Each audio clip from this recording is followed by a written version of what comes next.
Bhagavate Vasudevaya. Om Namo Bhagavate Vasudevaya. Om Namo Bhagavate Vasudevaya. We're reading from Srimad Bhagavatam, Canto 3, Chapter 6, Text 5. Hare Krishna. Parena Vishyata Swasmin Matranya Vishwasriganaha Chukshobhayonyam Asadya Yasmin Lokas Chara Charaha. Word meanings. Parena, by the Lord. Vishyata, thus entering. Swasmin, by his own self. Matraya, by a plenary portion. Vishwasrik, the elements of universal creation. Ganaha, all. Chukshobha, transformed. Anyunyam, one another. Asadya, having obtained.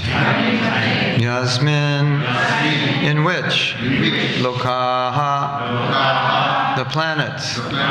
Charat, it's chara acharaha. Moving and non-moving. Translation: as the Lord, in his plenary portion, entered into the elements of the universal creation, they transformed into the gigantic form in which all the planetary systems and all moving and non-moving creations rest. So we can repeat. As the Lord, in his plenary portion, entered into the elements of the universal creation, they transformed into the gigantic form in which all the planetary systems and all moving and non-moving creations rest. Purport.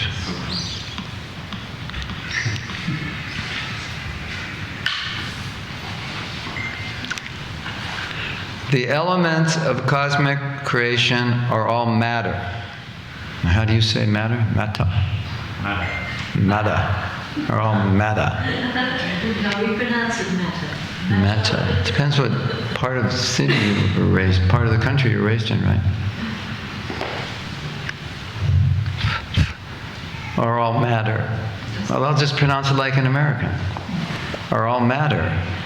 It's kind of in the middle, right? And so, the elements of cosmic creation are all matter and have no potency to increase in volume unless entered into by the Lord in his plenary portion. This means that matter does not increase or decrease unless it is spiritually touched. Matter is a product of spirit and increases only by the touch of spirit. The entire cosmic manifestation has not assumed its gigantic form by itself, as wrongly calculated by less intelligent persons. As long as spirit is within matter, matter can increase as needed. But without the spirit, matter stops increasing. For example, as long as there is spiritual consciousness within the material body of a living entity, the body increases to the required size. But a dead material body, which has no spiritual consciousness, stops increasing. In the Bhagavad Gita, chapter 2, importance is given to the spiritual consciousness, not the body.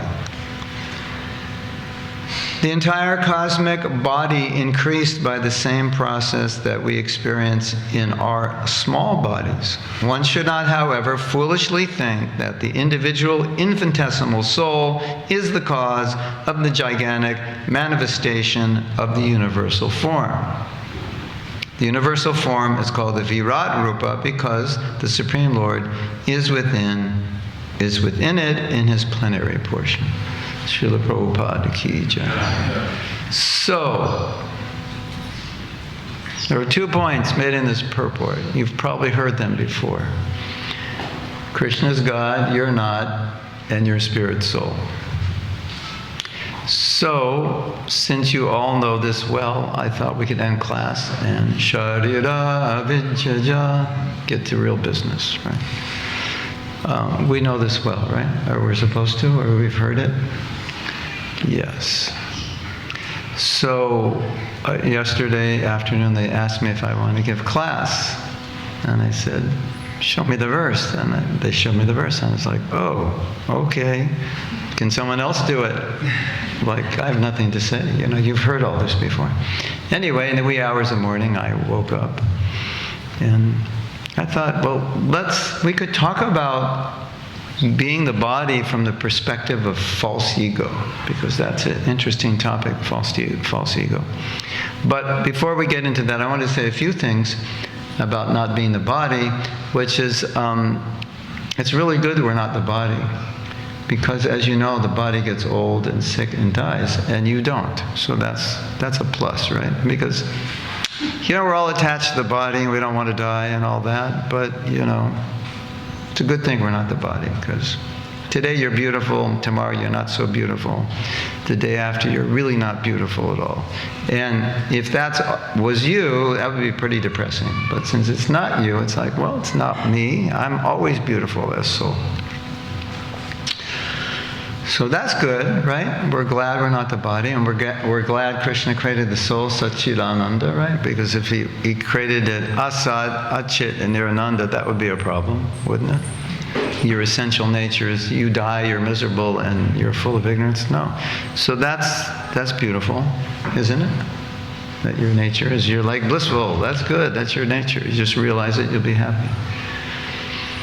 And I was thinking this morning, what I find quite interesting discussion, as you know, it's in the news a lot about gender identity. So what are we? You know, if I ask you, what are your pronouns? And you're a devotee, what's your pronoun? Your pronoun is she, because the soul is female, right? Or you could say, well, I'm gender neutral because I'm not the body, so I don't have male or female. So on the physical level, I'm gender neutral. On the spiritual level, I'm female. Or you could say, what are your pronouns? Well, she and das, or dasi. I'm also a servant. So I was thinking about this. It's kind of interesting. Because whatever your sex is and however you identify your gender, you're still identifying on the physical level. So it's really from a spiritual perspective, philosophical perspective, it's the same thing. However you identify, you're identifying materially. So for us, it's like, okay, maybe socially there's a discussion, but spiritually it's the same old thing. I'm the body, right?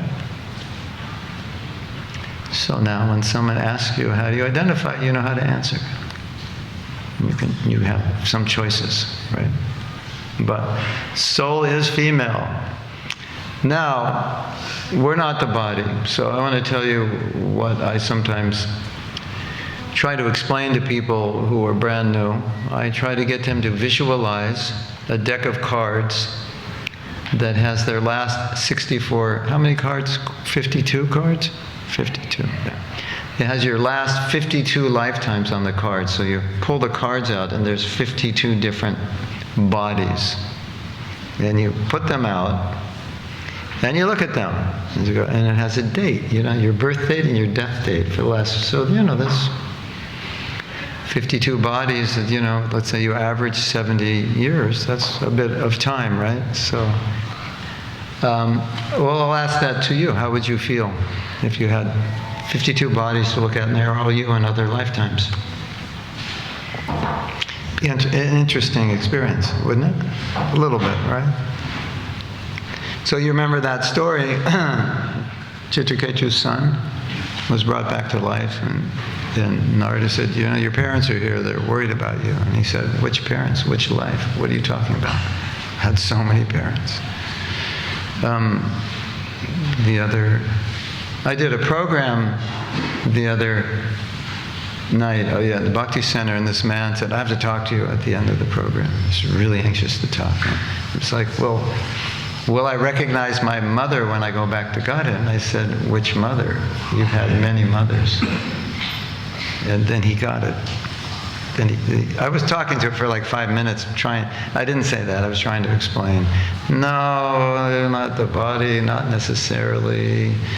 Then I finally said, which mother, which life, and then he got it. It all made sense.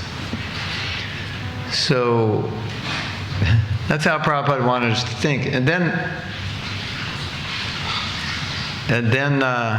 Bhakti Swami tells a story when he was with Prabhupada. I think he was crying in the last days, and Prabhupada was saying, I spent my whole life teaching you I'm not the body, and now you're crying when I'm leaving. It's like you give the keys to the car to your son, the brand new car, and he crashes it. It's like, I taught you how to drive for 20 years, and you crash the car. So, when Prabhupada was leaving, everyone was saying, Prabhupada, don't leave. And he said, I'm just a bag of bones. What's the point? He was totally not in the bodily concept, although we were all pretty much totally in the bodily concept. Don't leave, Prabhupada. So yes, this is what I'm trying to teach you. Why you would think, at this point it's such a difficult time. The devotees are crying, and Prabhupada's like, I've taught you I'm not the body. Why are you crying? Now, a lot of devotees will say, well, I know I'm not the body, but, it's cold out, or it's hot out, or I'm hungry, or I'm tired. So I feel all these things. So I really don't know I'm not the body. But it's not exactly true. And I'll tell the story and explain why I don't think it's true. So one time, Prabhupada was in Los Angeles, and Los Angeles was the head of book distribution, so there's a lot of book distribution talk.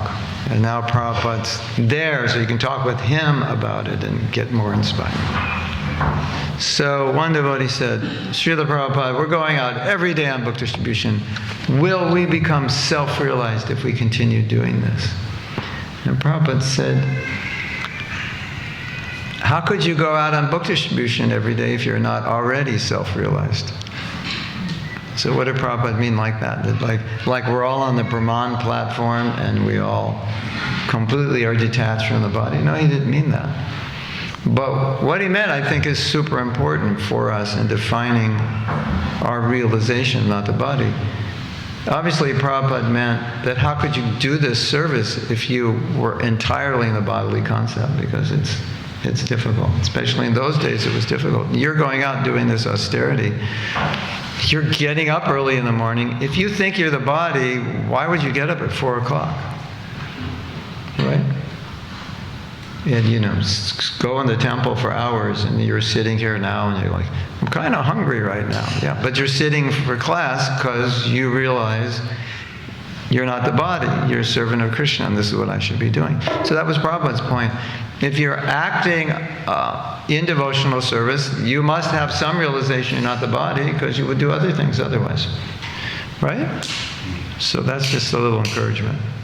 That, when you think, I don't realize I'm not the body, well, why are you chanting japa? If you don't realize you're not the body, you wouldn't chant japa.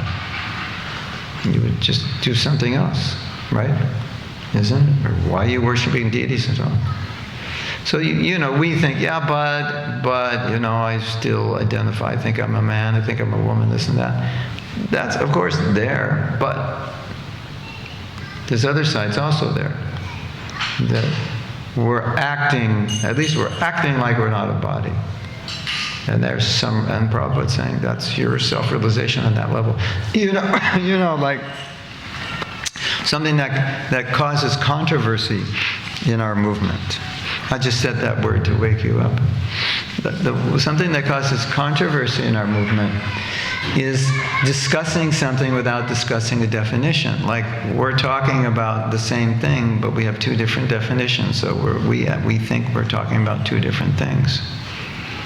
And so if you don't have a definition, then you may disagree. So sometimes Prabhupada would talk about something with one definition, which is more narrow, or another definition that's more broad, but he's talking about the same thing, like pure devotee.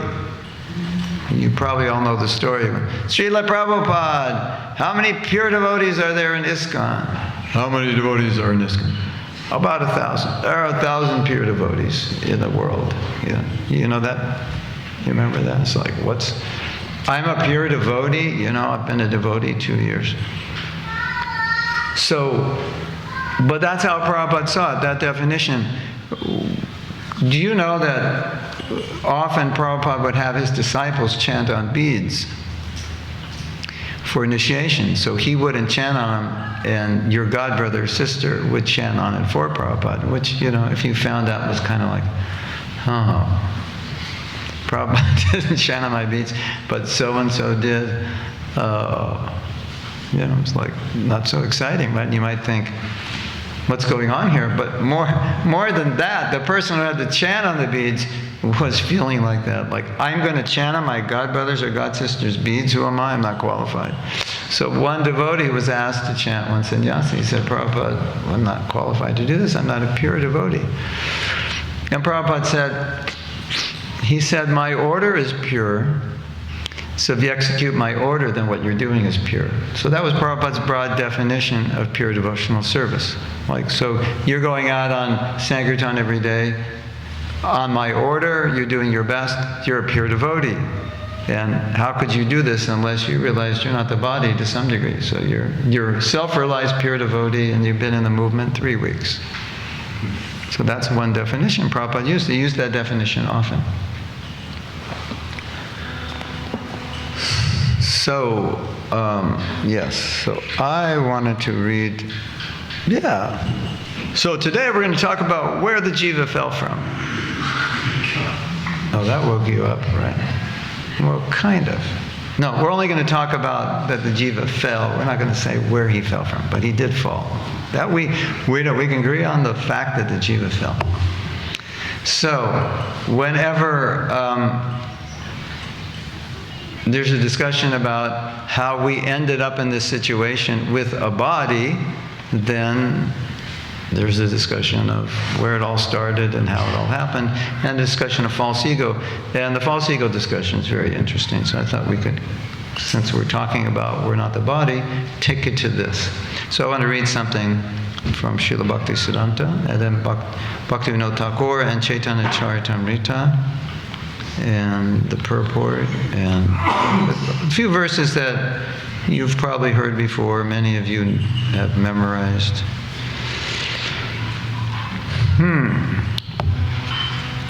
This is from Srila Bhaktisiddhanta. Due to being situated in the marginal position, living entities who are averse to Hari assume the nature of mixed consciousness. In other words, when the marginal energy living entities mix with the external energy, they consider themselves the enjoyers and then enter into the material world. The cause of the spirit soul's coming to live in this world in aversion to Krishna is his misuse of free will. When this aversion becomes strong, the living entities accept a material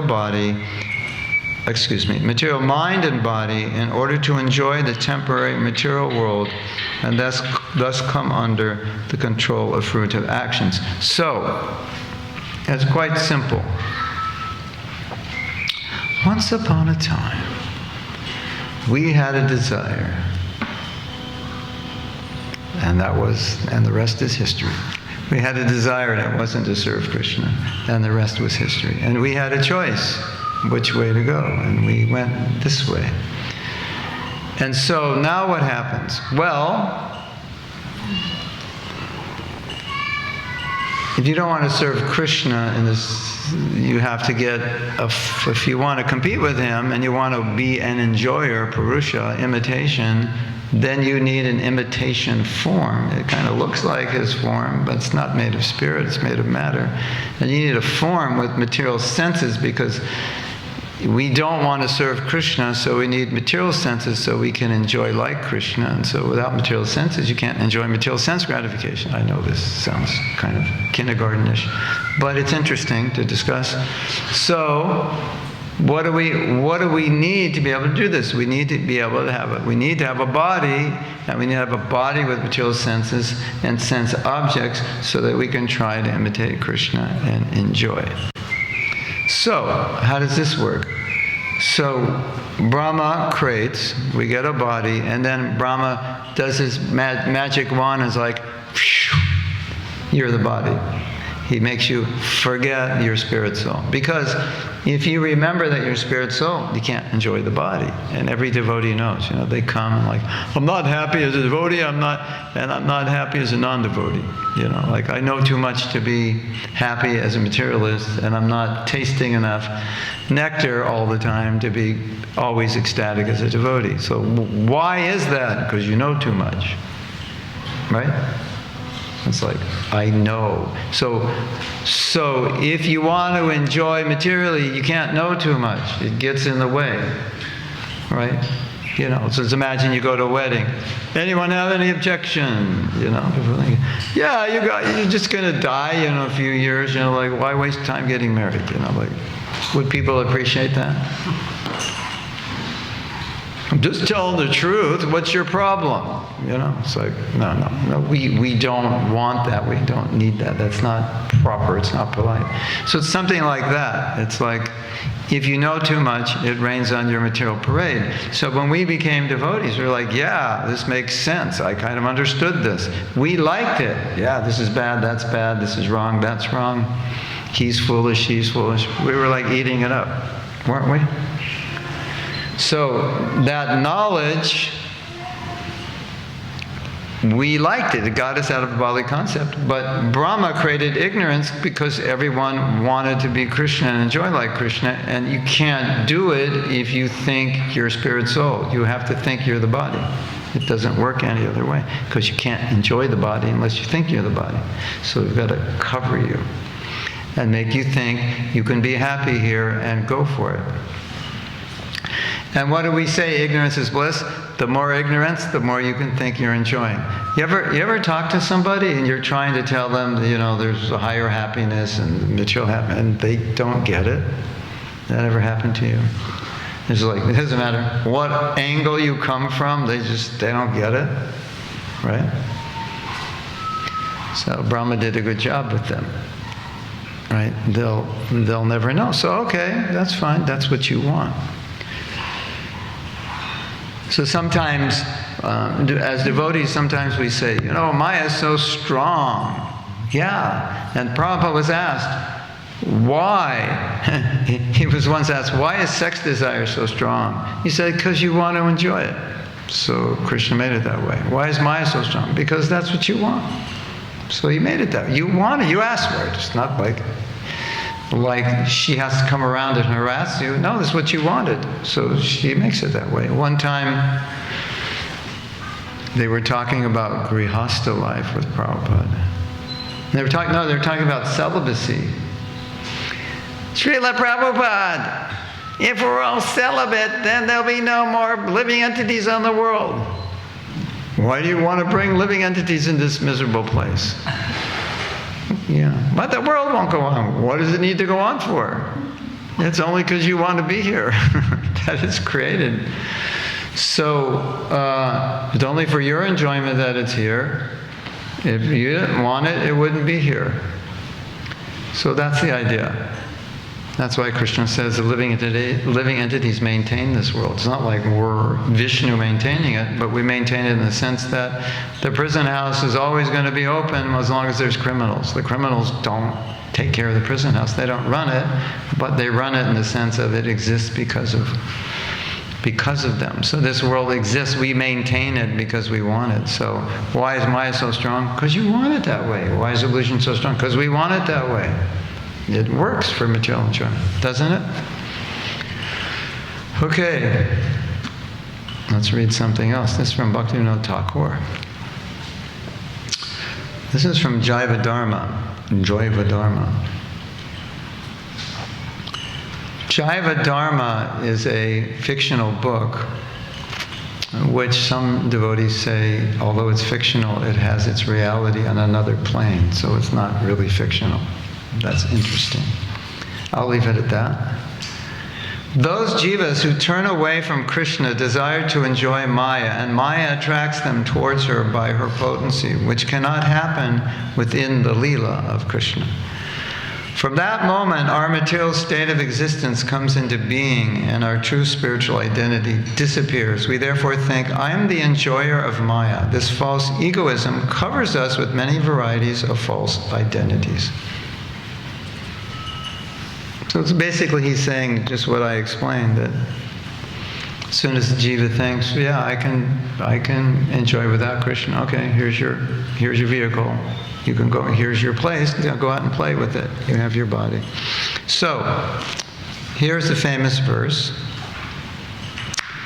This is in Bengali. Maybe you've heard it. Krishna bhuli se jiva anadi bahirmukha ataiva maya tarideha samsara dukkha. I'm going to go through the word meanings. It's just like, it's such a nice verse. It's just, this is the verse, how we got here. Krishna Bhuli, forgetting Krishna, Se Jiva, the living entity, Anadi, from time immemorial, Bahir, Mukha, attracted by the external feature.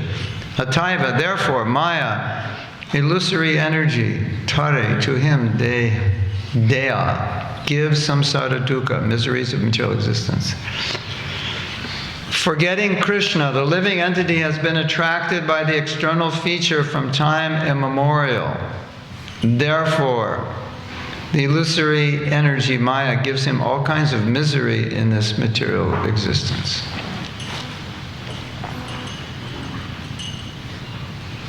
Purport. When the living entity forgets his constitutional position as an eternal servant of Krishna, he is immediately entrapped by the illusory external energy.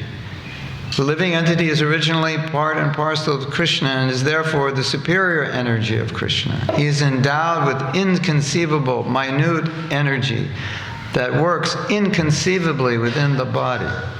However, the living entity forgets his position, is situated in the material. However, the living entity, forgetting his position, is situated in material energy. The living entity is called the marginal energy because by nature he is spiritual, but by forgetfulness he is situated in the material energy. Marginal, there's not a location of marginal energy. Just the living entity is considered marginal because we can choose. Thus he has the power to live in either the material energy or the spiritual energy, and for this reason he is called marginal. Being in the marginal position, he is sometimes attracted by the external illusory energy, and this is the beginning of his material life. When he enters the material energy, he's subjected to the threefold time measurement, past, present, and future. Past, present, and future belong only to the material world. They do not exist in the spiritual world. The living entity is eternal, and he existed before the creation of the material world. Unfortunately, he has forgotten his relationship with Krishna. The living entity's forgetfulness is described herein as anadi, which indicates that it has existed since time immemorial. This is quite interesting. One should understand that due to his desire to enjoy himself in competition with Krishna, the living entity comes into material existence. Time immemorial means you can't count it. You can't count how long it is. So, something I want to speak about, which is interesting about false ego. It's quite simple idea. In higher stages of bhakti, a devotee thinks, I am Krishna. No. I am Krishna's. Excuse me. I am Krishna's. I belong to Krishna. And in a higher state than that, he thinks Krishna is mine. I am Krishna's, Krishna is mine. So, when you think I am Krishna's, Krishna's is mine, that everywhere you look, everything, all you devotees say, how do you remember Krishna all day? In that state, it's impossible not to remember Krishna all day, because everywhere you look, you think, this is Krishna's, I am Krishna's. If I'm Krishna's, everything is Krishna's. And that's all I see, that everything is Krishna's. Right? So there's no forgetfulness. One who sees me everywhere sees everything in me. I'm never lost to him. He's never lost to me. He cannot possibly not think of Krishna 24/7, because you look at anything, it's not mine, it's his. Right? You think like that, right? Until you see another guy's wife and she's more beautiful than yours, then you don't think like that. But otherwise, right? Only kidding. But sometimes we have to be sarcastic to get some truth out. Everything belongs to Krishna. Everything is for him. I see Krishna in everything. But sometimes I see something and I think, I'd like to have that for me. That's called false ego. As soon as that consciousness changes that this is Krishna, this is mine. False ego is like a stamp. You put a little stamp on it. Mine. 1 for Krishna, 2 for me. 1 for Krishna, 3 for me. Like that, Krishna you can have. Like this one pastor said, he said, what did he say? It's not how much of your money you're going to give to God, but it's how much of God's money you're going to give to him, something like that. Not much. Not how much should I donate of my money. No, it's how much is God's money you're going to keep and not donate. How much of his money will you give? How much of his money will you keep? So we have this little stamp, and the pure devotee's stamp is Krishna. His stamp says Krishna. So everywhere he goes, he stamps, that's Krishna's. That beautiful house, Krishna. It would be beautiful if we had this house. Stamp it, it's Krishna's. There's a beautiful flower. Stamp it, it's Krishna's. We could offer that to the deity. Oh, there's a beautiful van. It would be so nice. We could do Harinam. Stamp it as Krishna's. And false ego is, it's mine. We just stamp, that's mine, stamp it. I can get that, stamp it. That's false ego. That's how it works. I, me, mine. I and mine. Another Prabhupada says that's I and mine is the consciousness of false ego. That's what you get when you come here. So it's pretty simple. Right?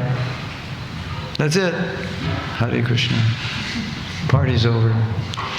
Now we know, right? So, have you ever thought, I'd like to enjoy this? That's false ego. That's the false ego entering. Stamp it. It's mine. If something belongs to somebody else, it's not for you to enjoy. If you think, I can get it for myself, then it's for you to enjoy, because it doesn't belong to someone else. I can get it. If it all belongs to Krishna, I can't stamp it. If I do, I'm an illusion. That's all. Pretty simple, right? What about your body? How do you stamp your body? Who does it belong to, right? Independence, free will. I want to do whatever I want with my life. Nobody can tell me anything. You ever feel like that? But it's not my body. Just like when Sanatana Goswami wanted to kill himself because he felt he offended Mahaprabhu. Mahaprabhu said, you can't do that because your body belongs to me, so you can't mess with your body. It's mine, so you can't kill it. You don't have my permission. That's Krishna consciousness. This body belongs to Krishna. You don't have permission to use it just any old way. You use it as Krishna wants. Otherwise, the stamp is, it's mine, I do whatever I want, whenever I want, however I want. And all I have to say to you is, how is that working for you? I mean, we can do it in the name of freedom, whatever we want, whenever we want, however we want. But at least we should know we've been doing that since time immemorial. And guess what? We're still here doing it. It's not working.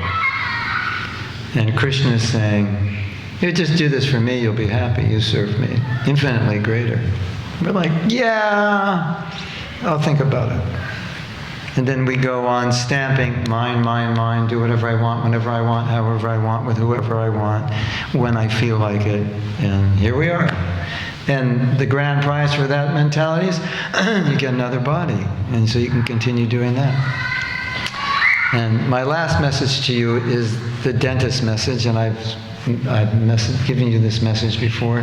Think of this class when you're in the dentist chair, because that's where you get the greatest realizations that I shouldn't have taken a material body, isn't it? Do you all have that realization at the dentist? Like, why did I take this body? When they're pulling your teeth or drilling you up, or root canal, yeah. Definitely root canals are good high realization during that time. I don't think I should have taken this body. It was not worth it. Yeah, Hare Krishna.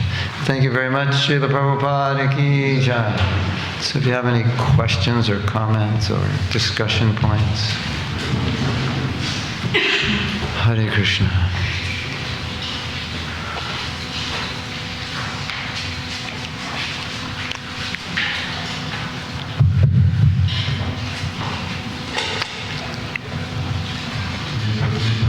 You open the can of worms to the origin of the soul. But then Krishna says very clearly that if you go back to the spiritual world, you never ever come back. And the question is going to be, well, we did come down there. And then I'll just say that also I think it's in the Srila Bhagavatam Thakur was writing is that I felt I'm getting attacked by pretty much. We want to hear you on the recording. There's three sources of the jivas. So if you've read that, there's Mahavishnu, Lord Narayan, and Baladev. Yeah. We're not all the same. Oh, you're really opening the can of worms now. Okay, I have an answer. The one thing we can agree on is we fell. That we can agree on. Now, what floor we fell on, and what floor we fell from is the controversy. But for those who don't know what the controversy is is where do we fall from? Because it appears that acharyas have said different things and where we fall from. That some said, Prabhupada said we fell from Vaikuntha, but he also said nobody falls from Vaikuntha. Other acharyas say our origin is from Mahavishnu unless we're liberated, coming from Baladev or Sankarshan. But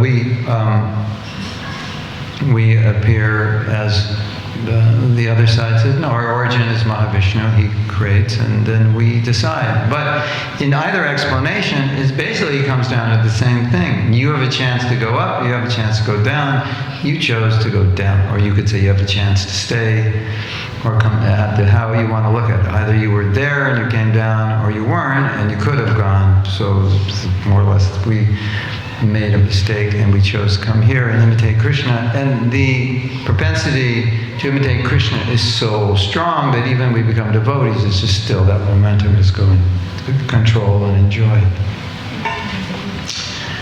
So, what else can we say?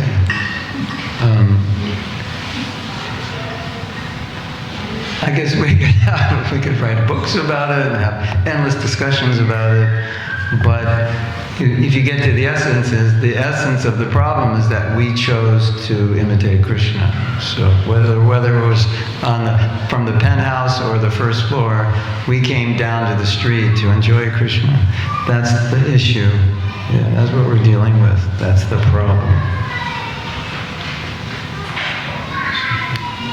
Hare Krishna. If we get our act together, go back and we don't come back. It's once been Well, it's interesting.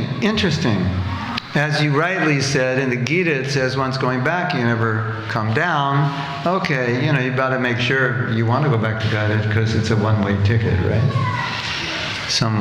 One devotee said, I'm not sure I want to go back to Godhead. Maybe I won't like it when I get there, and then I can't leave. Because, you lose your independence. You can't do whatever you want, however you want, with whoever you want, whenever you want, when you go there. So I don't know, maybe I don't want to go. Maybe I just want to be a teenager forever, do whatever I want, however I feel. But it's interesting, because when Prabhupada was asked this question, can you fall from the spiritual world? He said, yes. But, this is my Mahatma Das purport to that. He was speaking philosophically. Jiva's independent, they can always choose. So when you say he fell from the spiritual world, you could say it's a philosophical point. The Jiva always has independence, they can always choose. But whether he does is another thing. According to rasa theory, would he leave the spiritual world? And some will say, no, he wouldn't. But philosophically speaking, he could. So sometimes Prabhupada would answer questions that I've seen by giving a philosophical answer, which is not actually what happens. It's just a philosophy. Like, yeah, it could happen. Because you're jiva, and by nature you're independent, so yeah, you could. But Krishna says, but you don't, and you wouldn't, or how could you? Or why would you, if you're there? So that's the way I see it. Because I've heard a few answers when Prabhupada would answer something, and I would think, wait a minute, that's not really the right answer. It doesn't seem to be. And I go, no, but philosophically it's right. But it would never happen in that situation. He would never fall once going back. So you better make sure you want to go back, because once you get there, you can't get out. You're there forever. And forever is a long time. But the good news is you'll like it there. Believe me, it's really much better than it is here. Even though you have nice beaches here, it's better there, I can guarantee you. Yes?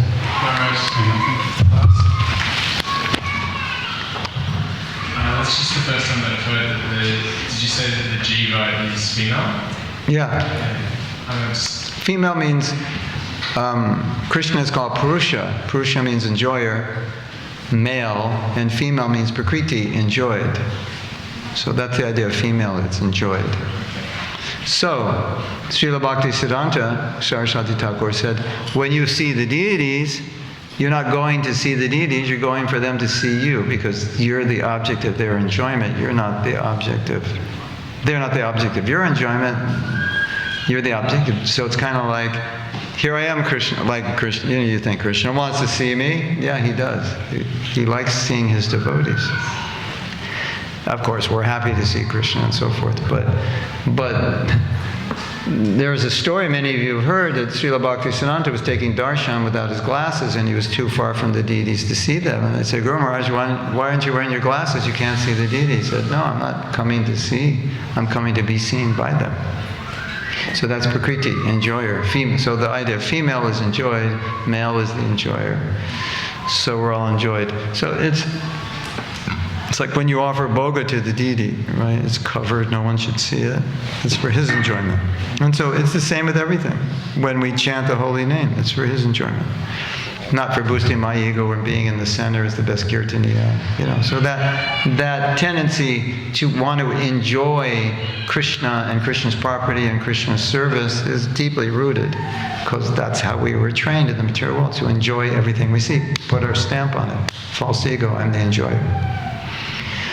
So, but we're really to be enjoyed. That's the stamp. I am to be enjoyed. And what's so beautiful is Krishna's looking at Radharani and he's thinking, I always joke, and Krishna said, oh my God. But he didn't say, oh my God. He just said, oh my. She's happier than I am. She's serving me, and she's experiencing happiness that I can't even understand. So we're like, I have to be enjoyed by Krishna, I can't be the enjoyer. Yeah, and you will experience greater happiness than even he experiences by serving him. How's that? Sound good? Sign me up for that. Yeah. Sounds really good. And people say, I want to be God. Oh, you can do much better than that. You can be better than God. Radharani, he's bowing to her feet. He's apologizing. And she's experiencing greater pleasure than him. You can do much better than being. Other people say, I want to be God. Wow, you do way better than that. Why stop there? So, yeah, that's the idea. And it's important to understand that. Otherwise, the false ego will say, I'm an enjoyer. I want to enjoy. It's really interesting. If you don't have money and you get money, like you win the lottery or you do a business, you get a lot of money, then you naturally think, well, when I get it, I'll be happy. Or whenever it is I don't have, that big house on the beach that I want, and then I get it. But it's like once you get it, it doesn't make you happy. You have to figure out how it's going to make you happy. So I'll tell you a story. This is such a nice story. This devotee donated $25,000, maybe, that was like in the 80s, 1987, $25,000 US dollars. So it was probably like $100,000 today. He donated $100,000 to the Goshala because they were raising money in Vrindavan at that time. And he told me something after he donated. He said, I have a business and I had, like money I don't need. It's just, I have enough to live on and I got savings. And he said, it was driving me crazy that I had like $25,000 just sitting there. And he said, as soon as I gave that money, I felt so blissful and so relieved and so happy.